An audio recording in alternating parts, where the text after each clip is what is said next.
नमस्कार दोस्तों, आज मैं आपको बिहार के एक ऐसे क्षेत्र के बारे में बताने जा रहा हूं जो क्षेत्र आज़ादी से लेकर के अभी तक कई सारे प्राकृतिक आपदाएं झेल चुकी है। इसके अलावा सरकार का भी इस क्षेत्र पर कुछ ज्यादा ध्यान नहीं रहा है। इन सब के बावजूद भी ये क्षेत्र लगातार संघर्ष कर रहा है और अपने प्रगति की ओर बढ़ रहा है। तो दोस्तों, हम जिस क्षेत्र के बारे में बात कर रहे हैं वो क्षेत्र है बिहार का सीमांचल। ये पूरा क्षेत्र मिथिला रीजन के अंतर्गत आता है, इसलिए इन सभी क्षेत्रों में मैथिली भाषा बोली जाती है। इस क्षेत्र को सीमांचल इसलिए कहा जाता है क्योंकि सीमांचल का अर्थ ही होता है किसी भी चीज का सीमा या फिर बॉर्डर होना। जैसा कि आपने मैप में देखा होगा कि सीमांचल के अंतर्गत जितने भी जिले हैं वो किसी न किसी देश या फिर किसी राज्य से जुड़े हैं, इसलिए इस क्षेत्र को सीमांचल कहा जाता है। इस सीमांचल के अंतर्गत 4 जिले आते हैं: अररिया, पूर्णिया, कटिहार और किशनगंज। इन सभी जिलों का मेन हेडक्वार्टर पूर्णिया ही है क्योंकि पहले ये सभी शहर पूर्णिया में ही था। बात करें कटिहार जिला की तो ये जिला पूर्णिया से 1973 में अलग हुआ।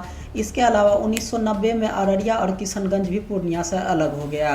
बिहार के अन्य सभी जिलों के जैसा इस क्षेत्र का जिला भी कृषि प्रधान ही है। इन क्षेत्रों में मुख्यतः मक्का, जूट, मखान और धान की उपज की जाती है। जब से रेल और रोड का कनेक्टिविटी बढ़ा है इन क्षेत्रों में, तब से इन सभी क्षेत्रों का मार्केट भी काफी तेजी से बढ़ रहा है, खास करके पूर्णिया का मार्केट। इसके अलावा अररिया जिला में फॉरबिसगंज, पूर्णिया, कटिहार, किशनगंज इन सभी जिलों का मार्केट बहुत ही तेजी से आगे बढ़ रहा है। बात करें रेलवे कनेक्टिविटी के तो रेलवे कनेक्टिविटी वैसे तो सीमांचल के हर एक जिला में है, लेकिन अच्छे से रेलवे कनेक्टिविटी सिर्फ कटिहार जिला में है। कटिहार रेलवे स्टेशन बिहार का एक इम्पोर्टेंट और बड़ा रेलवे स्टेशन है। इसके अलावा ये railway station north frontier railway का एक जोन भी है। ये रेलवे स्टेशन बहुत ही सुंदर और भव्य बनाया गया है। नॉर्थ ईस्ट जाने वाली मैक्सिमम ट्रेनें जो बिहार से गुजरती है वो कटिहार से होकर ही जाती आती है।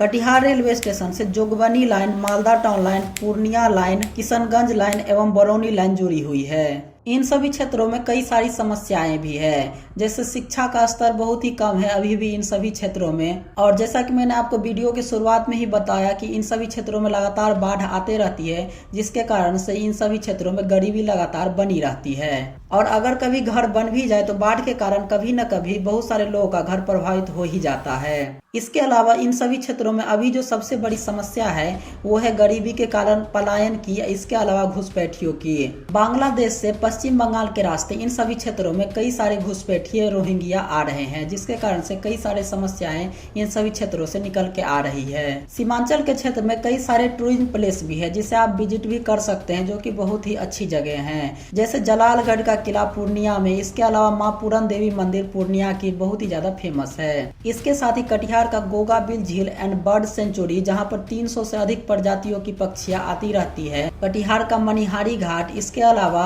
अररिया जिले का काली मंदिर बहुत ही ज्यादा भव्य और सुंदर है। इस एरिया के फ्यूचर प्रोजेक्ट की बात करें तो अभी कुछ बड़ा वैसा प्रोजेक्ट आया नहीं है जिससे कि यहाँ पर रोजगार जनरेट हो सके, लेकिन कुछ प्रोजेक्ट चल रहे हैं, जैसे मनिहारी साहिबगंज पुल। इसके अलावा इन सभी जिलों में छोटे मोटे इंडस्ट्री और कई सारे प्राइवेट सेक्टर के मॉल सब बड़े बड़े खुल रहे हैं। और पूर्णिया जिला में बहुत ही दिनों से एयरपोर्ट की मांग चल रही है और ऐसा न्यूज भी आया है कि पूर्णिया जिला में बहुत जल्द अब एयरपोर्ट बनने भी वाली है। वैसे पहले पूर्णिया में एयरपोर्ट था जिसे बंद करके अभी उसमें सिर्फ एयरफोर्स स्टेशन बना दिया गया है।